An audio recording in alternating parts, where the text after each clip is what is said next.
দীর্ঘ ১ মাস কিন্তু ঘোরার লইগা বাইরে বের হওয়া হয় নাই। হ্যার কারণটা কিন্তু আপনারা সবাই জানেন। আর এই ভিডিওটা কিন্তু কোঠা আন্দোলনের আগের করা আসলে দেশের পরিস্থিতি ভালো না দেখিয়া ছাড়া কিন্তু হয় না। এখন যেহেতু দেশের পরিস্থিতি ভালো এর লইগে ভিডিওটা ছাড়লাম। আসসালামু আলাইকুম, আপনারা সবাই কেমন আছেন? মুইও ভালো আছি। শহরের অবস্থা কিন্তু এই সময় অনেক ভালো ছিল। এই কোঠা আন্দোলন বা সংস্কারের কিন্তু কোনো নামগন্ধ আসলে না এই সময়ের কিন্তু এই ভিডিওটা। এই রাস্তাটা কিন্তু সব সময়ের জন্য অনেক সুন্দর। দেখছেন বৃষ্টি পড়ে, যেহেতু বৃষ্টির দিন মাঝে মধ্যে কিন্তু বৃষ্টি পড়ে। এখন খরা দেশে কিন্তু মাঝে মধ্যে কিন্তু ঠিকই বৃষ্টি পড়ে। তাই আজগো আর কোন জায়গায় যাই হ্যাঁ দেখাও না, পুরো শহরটার একটু একটু যেদিকে যাইতে আছে এই রাস্তাঘাট পরিবেশ পরিস্থিতি দেখাম। আর এইটা কিন্তু বরিশাল প্ল্যানেট পার্ক, অনেকে শিশু পার্কও কয়। সেই জায়গাটায় কিন্তু সবসময় এইখানে ভিড় থাকে, কারণ যেহেতু ঘুরাঘাড়ার কিন্তু এই শিশু পার্ক বরিশালে একটা। এছাড়া কিন্তু বরিশালে খেলাধুলার বিনোদনের জায়গাও কম বাচ্চাগুলো গিয়ে, এর জন্য কিন্তু যে কয়টা স্পট আছে সবসময়ের জন্য কিন্তু ভিড় থাকে। আর কয়েকদিন ধরে কিন্তু পেট পেট পেট পেট বৃষ্টি পড়ে হেয়ের লেগে কিন্তু মাঠঘাট মোটামুটি সবই কাদা কাদা হয়ে রয়েছে, পানি উঠতে বড়ে রয়েছে।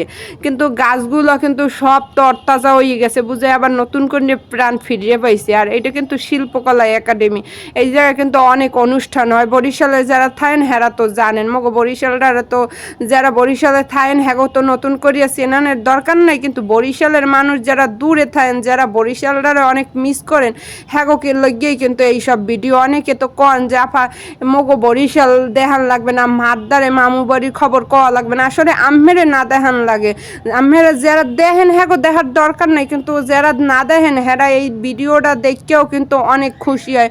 অনেক প্রবাসী ভাইরা কিন্তু অনেক ভালো ভালো কমেন্ট করে যে বরিশালে থাকে কিন্তু অনেক বছর ধরে হেরা প্রবাসে আসছে রয়েছে, পরিবেশ পরিস্থিতি কেমন, বরিশালের রাস্তাঘাট কেমন বা কী রকমের উন্নয়ন হয়েছে হেয়ে কিন্তু এরা শুনে কিন্তু দেখে না। মোর ভিডিওর মাধ্যমে একটু হইলেও দেখতে পারে। আর এইটা কিন্তু শেরে বাংলা হাসপাতাল, এটা মোটামুটি সবাই জানে এশিয়া মহাদেশের সবচেয়ে বড় হাসপাতাল। দেখছেন কত বড় হাসপাতাল। এই হাসপাতালের মধ্যে একবার কেউ ঢুকে গেলে হ্যার কিন্তু চেনা মানুষও একেবারে খুঁজে পাইতে বড় মুশকিল হয়ে যায়। এমন পরিস্থিতিতে মাঝে মধ্যে মুই নিজেও পড়ছি। মুই কোঠা আন্দোলন লইয়ে 2-3টে ভিডিও করছিলাম। এর মধ্যে এক ভাই প্রায় সময় কমেন্ট করে প্রায় ভিডিওর মধ্যে যে আগে তো ঠেলা বোঝেন নাই, এখন ঠেলা বুঝবেন। আসলে মোরা আগেও ঠেলা বুঝছি, এখনও ঠেলা বুঝবো, কারণ মোরা সাধারণ মানুষ। মগো যেদিকে ধাক্কা দে মোরা হেদিকেই যাই। মোরা সবসময় সবাই চাপের মুহেই থাই, কারণ এটা কি সত্যি কথা না? কারণ মোরা চাই দেশটা যেন শান্তিপূর্ণ দেশ হয়, দেশের উন্নয়ন হোক, দেশের খাবার দাবার শাকসবজি কাঁচা বাজার কন, চাল ডাল কন, সব বাজারের দামটা একটু কমুক। এই যে কন আগে ঠেলা বুঝি নেই, এখন ঠেলা বুঝমো। আগেও কিন্তু মেলা ঠেলা বুঝছি, এখনও ঠেলা বুঝমো। তবে আগে নেতাগো ঠেলা বুঝছি, এখন ছাত্রগো ঠেলা বুঝমো। ছাত্রগো ঠেলার ভিতরে কিন্তু আনন্দ আছে, বুঝ ব্যবস্থা আছে। হ্যাগো দ্বারা একটা কথা কইলে হেরা হনে, হেরা সুদ খায় না, ঘুষ খায় না, দুর্নীতি হরে না। আর আগে রাজনীতি যারা হতে হেরা টাহা খায়, সুদ খায়, ঘুষ খায়। যাইও কত বেশি কথা কম না, কারণ কি কম মুই কিছুই বুঝি না রাজনীতির বিষয়।